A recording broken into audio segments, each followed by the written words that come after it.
now let's reflect on the Flyers because it was fun to watch them. Unfortunately, it didn't continue. They got eliminated by the Islanders. And so we want to recap the season. So let's go to the Barb's Harley-Davidson Sports Hotline and welcome into the locker room the general manager of the Flyers, Chuck Fletcher. How you doing, Chuck? Doing well, Billy. How are you? All right, Chuck, we had you on right before the COVID-19 shutdown, and at the time we spoke to you, you guys were winners of the 9 of your last 10 games, and then, of course, the COVID hit. My question to you right off the bat, Chuck, is how much do you think that shutdown hurt the team's chemistry, hurt the play of not just the Flyers but everybody? I think there's no question. It was a different season. It was no different than finishing one season almost and then coming back to training camp and starting over with a 4-month pause. That's about normally what you have in an off season. And it was the same for everybody. And I think, there were some players that played well, some players didn't play as well. But there's no question. I think every team was in a different spot. Every player and every team handled it differently. We went in, we won 10 of the 16 games we played there. We played pretty well, but I don't know that we were quite at the same level. We were one win away from getting to the Final Four, so it's a little bit of a mixed bag. I think we did well, but clearly, you want to still be playing, so we didn't do well enough. Yeah, I hear you. And so my question to you, with respect to the COVID break, do you think when you guys got back to playing, do you think what you saw, the limited games that you saw, do you get a fair assessment of what you have as far as veterans and your younger players? I'm probably going to focus more on what happened during the regular season versus the time after the pause. I think you got to be a little bit careful. Whether a player played well or didn't play well, it was different times. Again, it was the same for everybody, so certainly not complaining about it. But I think it was just a different environment that shouldn't happen again. And I don't think you want to read too much into it other than what you saw maybe the previous 60-odd games during the regular season and what you've seen during their career. So we'll probably focus more on that as we make our assessments. And hopefully it was a good learning experience for a lot of our young players. But sure, clearly we have some work to do here. Absolutely. Hey, Chuck, it's Scotty McKay. I'll kind of get right to it, and I do agree with you. The experience that those young guys got going through those first couple of rounds is immeasurable. I mean, it's going to be a great thing going forward. But you've been here long enough now to know these Philly fans are crazy, and obviously there's some big names out there, and with the flat cap, it's going to be very difficult for you to do things. But what do you think about a Patrick Laine, who is a guy that is a pure goal scorer, which I think the team sometimes lacks? He's only 22, and he's a typical Flyer. He's like 6'5" and a little over 200 pounds. Is that a guy you would consider making some moves for?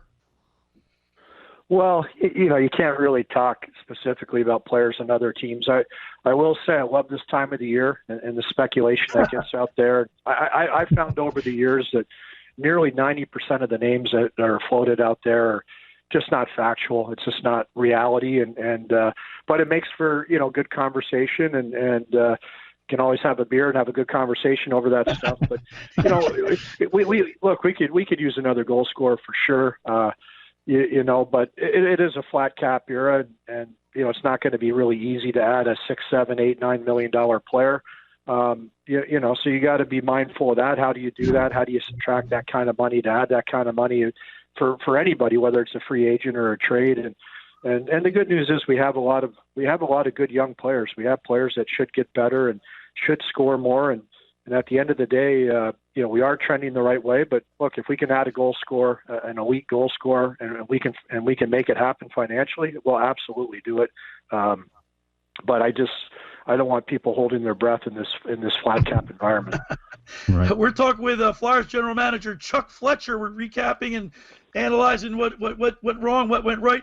Chuck, give us a grade, not any one specific player, but like the offense, the defense. Grade the offense first, and then the defense. How well do you think they did throughout the season? What kind of letter grade would you give? A, B, C, or D? Yeah, I'm not a big letter grade guy, but I would say, defensively we went from I think 28th in the league to I think we were 6th or 7th. So we were clearly a top 15, 20% team in the league defensively. We defended really well. We found a lot more stability in goal. Obviously, with not only Carter Hart, but Brian Elliott was healthy, and we used Alex Laine, I think, for 2 games. So instead of using 8 goalies, we only used 3. I thought that Niskanen and Braun really helped stabilize our defense, and our forwards were a lot better defensively.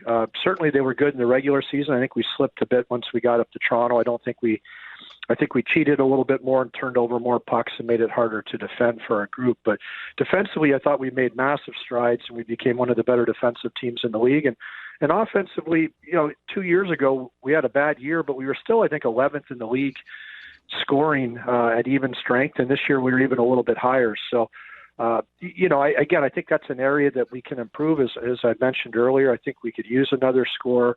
I also know that if we can get Windblom back and Patrick back and Konechny and Farabee and Frost all take strides, that we may have some solutions in-house, but you're always looking. You're always looking to add goal scoring if you can. Sure. Well, can you give us a little update on Cam York? How's he doing? I mean, he was a top pick for you guys a year ago. How's he doing in his progression? I think he's at Michigan. Yeah, he's played well. He had, I think he had a good freshman year as an 18-year-old freshman, and led the team in ice time, played power play, played penalty kill, did a really good job, playing against older college kids and as a freshman. And I believe he's put on 15 pounds of muscle this summer, this extended summer. The key question now, not just for Cam, but for all these kids in both college and junior, and even some of the kids in Europe, is when are they going to play? And what does that mean from a developmental impact? Are they going to be able to get games this year? Certainly they'll get a lot of time in the gym. They'll get a chance to work off ice, but the whole world right now is kind of on a pause in terms of the hockey world and the real world. And will we be able to get him the games to play this year? But, our initial thoughts were he would be able to turn pro at the end of this coming season. The question is, will we have a college season? So, but we're happy with this progression, and great skater, moves the puck and brings a lot of elements that I think you need on a defense core, and has the ability potentially to be that power play quarterback. Well, Chuck, I really appreciate it. I know you got to run.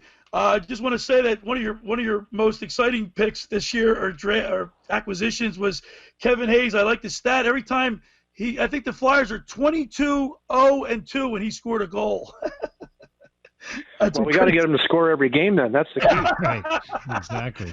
All right, Chuck. Well, listen, man, we really appreciate it. I think the Flyers were much more exciting to watch this year, and I thought it was overall in all was a successful season, and good luck moving forward. Yeah, thanks a lot, guys. Have a great weekend.